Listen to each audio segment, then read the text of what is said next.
Alright guys, so here we are once again in the kitchen with another episode of A Guy's Gotta Eat. Today we're doing another one of those treaty kind of foods rather than a full-on meal, but everyone loves treats every now and then. Well, I know I do. So anyway, getting right into it. Things you will need are bacon. Things you will need are bacon, chocolate, and a little bit of oil. I know we don't like oil at this show, but I've been told it actually is kind of a necessity for what I'm trying to do. That's right, I do consult with people about my concoctions before they become life. Because, I mean, let's face it, they're pretty much monstrosities. Utensils you will need. You need a lot more utensils than actual things, which always kind of bums me out because I find it weird. I find it a bit of a drag when there's more utensils than actual ingredients. It makes me feel like I'm putting too much work in for too little result. But anyway, hopefully there's some good results in this because that's another one I haven't tried making before as well. Kind of like the dessert pizza, the end of meal pizza. So, you know. Hopefully it goes well, hopefully it tastes nice. If it doesn't, I'll be kind of gutted. But anyway, utensils you'll need are a plate for eating, a spatula for flipping, a big ass knife for cutting, some butter as lubricant. This is actually butter, I just have it inside the Flora container, and a chopping board. That's right, we actually used the chopping board this week. And, probably almost forgot that, a pan for cooking our stuff in. The reason I include butter in our utensils and not our ingredients is because we don't actually use butter as anything for flavour in this. We actually just use it as our lubricant in our pan to stop everything from sticking. So, anyway, I like to look at this. I feel like this could be like a new logo or something. Could have this like embellished in the background or something. I also feel it looks a bit too professional for me. It's like a sword rack, except with cooking utensils. I said I was going to get straight into it this week, didn't I? Anyway, it's cold outside. Might as well bring that up while I'm fucking around. It's cold. Ah! Getting into it. Hey, this plate may actually have double uses as well. Anyway, getting into it. We put our utensils on the side for now. Why am I sucking? I need this plate out of the way so you can see what I'm doing. Can you even see what I'm doing? No. Yeah, you can see what I'm doing. Hopefully, I don't know. Maybe I should. I don't know. Literally, I have no idea. Anyway, chocolate. We don't need that right now. Put that back there. Bacon. We grab our bacon. I'm trying out some new bacon today, guys, so hopefully it goes as crispy and stuff as my old bacon. Because my old bacon was just straight up bacon, which had a lot of fat on it, a lot of rind on it, which I felt added to the flavour. This one doesn't have any fat or rind, which makes me skeptical as to its crispiness level, but its name is quite literally crispy bacon. So we're giving it a go. If it doesn't go crispy, I am going to be sad. But anyway, got our bacon. We're going to cut it up into strip-like format. So we're going to cut it into 3 strips for now. If you're already using bacon strips, you can probably, well, you would skip this step. But we're going to cut it into 3 equal sections, equal enough sections, and then cut it in half again so they're more bite-sized rather than big-ass strips. So if you're using bacon strips, you won't cut them lengthway, but you will cut them in half so they're more bite-sized. Anyway. Oh, wasn't long enough. I decided to get to use our chopping board this week. Alright, so we cut it like that. Simple enough. If you own bacon strips, this is where you come back into play. Cut it in half again. So we have bite-sized strip sizes. So you want them about this length. You know, this sort of thing. They don't have to be all exactly equal. We're not perfectionist at this show by any definition or means in the slightest. I mean, I can't even talk properly. So, yeah, we want them about this size. Something that may come in handy as well, the tea towel. I mean, I love tea towels. I use them all the time, and I never announce them as an official tool. I may just start saying tea towels need to be included because they're just genius. For 1 week, we're gonna have everything awesomely prepared. You need a bowl as well. I'm sorry, guys. I let you down. I really thought we were gonna be awesome, fucking prepared onto it this week, but no. You need a bowl as well. Not for this process, not for what we're doing now. Well, that's what we're doing now. No, not for what we're doing now. Not for what we're doing now. But we've actually, we've used a chopping board, we've used a knife. So now, take the heating cooker underneath. Yes. So now we're going to head over to our pan and start cooking up our bacon. Good. That was a really abrupt cut this week, wasn't it? We're going to fire up our cooker, get our pan warm. Then, put some... We're going to fire up our pan, put some of our butter into it. Easy enough. And then, handy trick is to just don't burn yourself. That's always handy. I've got the hang of this, but a handy trick that I do is I just sort of spread the butter around. When it starts getting really thin like that, don't bother touching it. You'll get too close to the pan at some point and burn yourself. Just grab those thick Grab those thick bits of butter and just coat your pan. And after you've got once you've got, make sure you've got everything coated, you can start swiveling it around, making sure you get the edges done as well, so nothing sticks to the edges. And it's just a good way in general to make sure that you've got all your bases covered, I guess. So anyway, as we do, we're just gonna wait for our butter to start popping. One way I cheat is I grab a tiny bit of the bacon, see if it will start crisping or I have to wet it. Chuck it in. Look at it, it started bubbling up, which means it's a good temperature. It's hot enough to start cooking our bacon on. And again, because it's small pieces, it's not two giant ass pieces, we can actually lay around the pan, cook more at a time. There you go, you can hear that sizzling now. It's nice, it's what we want the sizzling.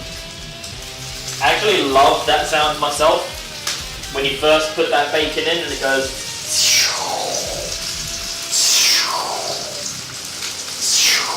Just gonna wait for it to cook a bit. Oh my god, that smells so good already.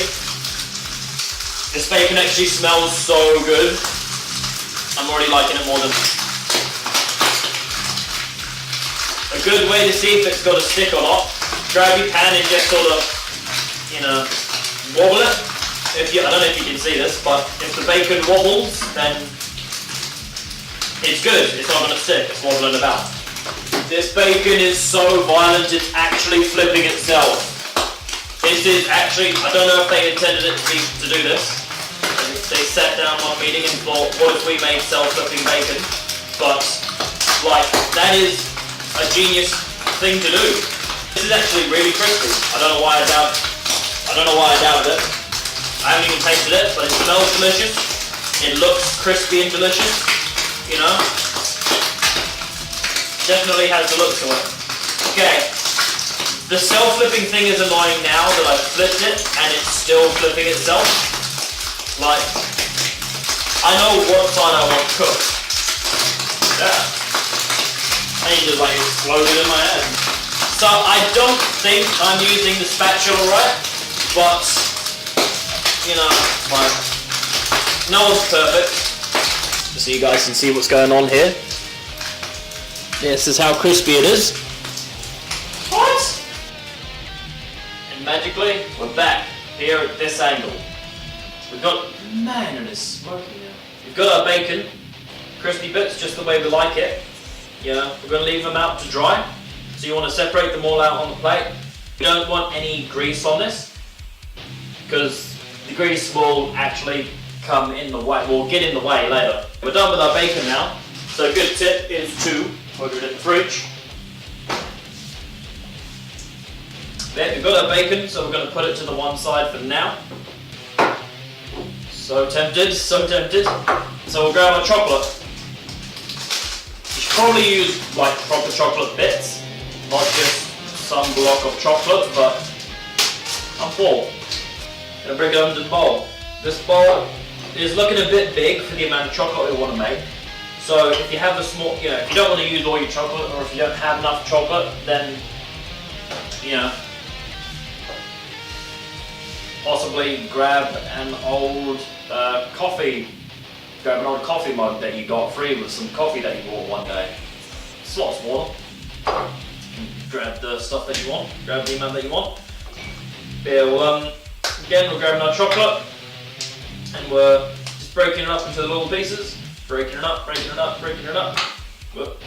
If you make too much chocolate, you can just make some more bacon. If you've made too much bacon, you can just make some more chocolate. It's all up to you guys. Alright, now I've been told if you microwave chocolate, and you get it too hot, it'll, I believe the term was temper. Apparently, to safeguard ourselves, what we can also do is grab some, about a teaspoon of oil and put it in our mixture, and apparently that will stop it from tempering. Grab about a teaspoon of oil and chuck it in our mixture of chocolate, and apparently that will stop it from tempering. Again, I believe the term is tempering. If it's wrong, I'm probably just going to sound like an idiot right now, but...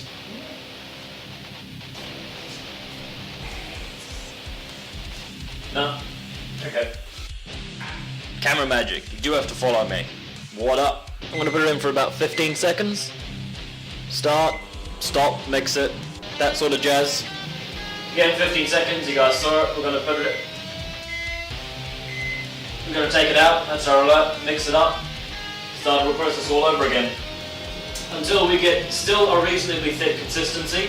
You don't want it to be water, you want it to be thick enough to coat something, because we're going to be coating stuff later. While that's happening, we can be checking on our bacon, making sure it is still dry. If it's wet, I actually don't know. If it doesn't dry, what we can do is grab some handy towels, hand towels, and just coat our bacon. The hand towels will absorb the fat off the bacon, and you'll be left with dry bacon, which is the desired result here. Back to our microwave, because I heard that beeping in the background. Still lumpy, so we're going to put it in for another few seconds. I don't know if this is a thing, but I'll put it for 15 seconds first time, 20 seconds the second time. Every other time I'll just put it for 15 seconds because I am incredibly cautious and scared that I will burn it to death. And you can see it's quite a lengthy process, but perfection takes time. I'm just gonna scoop some bits up, see if we can see any bits of chocolate. Can't see any bits of chocolate. So it only took 3 times, but it's really good, it's really perfect. Mix it up, it starts doing that. That's how you know it's still thick. It's not immediately dripping off, but I just love doing this. I didn't tell you guys what I was going to be making at the start of this video. We're making, I'll leave it as a surprise. Actually no, you're going to see the name of it. I'll leave it as a surprise in case you guys don't see the names. We've got our bacon here. We have some mostly dried bacon. What I'm going to do is grab our chocolate.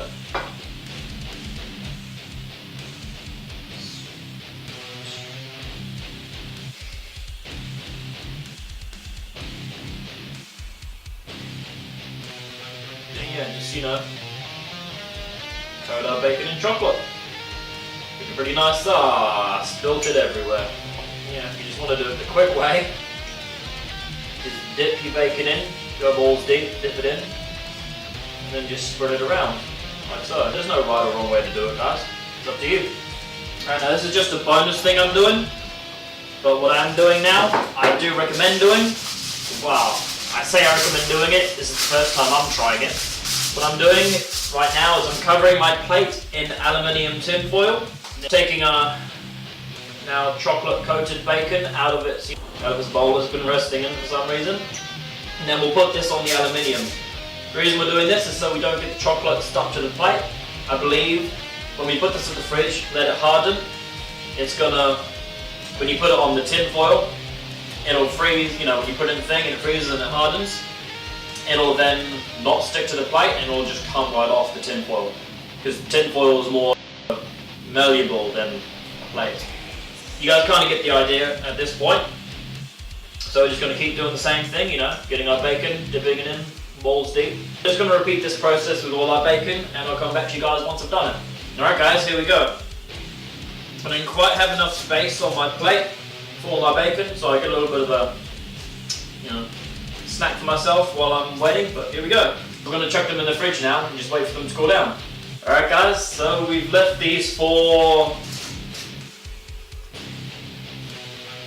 I don't know, to be honest, I kind of lost track of the time. I made a tea, washed the dishes, apparently didn't put the oil away. But yeah, some time has passed, our chocolate is hardened. You can't hear that. Our chocolate's hardened, as you can see, it's hardened. So now, we take off our tin foil from our plates. It has been recently made aware to me that we didn't need a plate underneath the tin foil. We could have just used tin foil, but oh well. So like I said before, what we can just do is actually peel away our tin foil like this. What I'm doing right now is I'm just slowly peeling it away.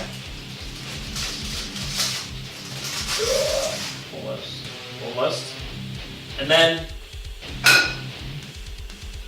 stronger than I thought. I was actually just gonna I was trying to break it like that, but it didn't work at all. So, here's nothing.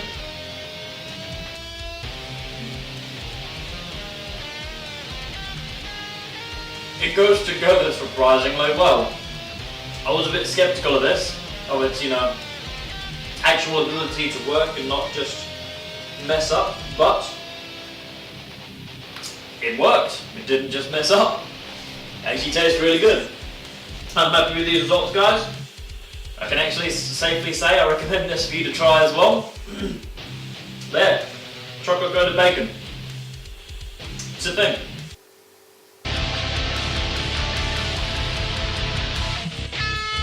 Pop them, bubbling, just pop them with it.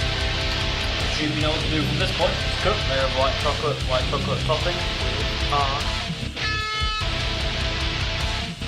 cheese fries, Jack Daniels, beef patty. We are in bed.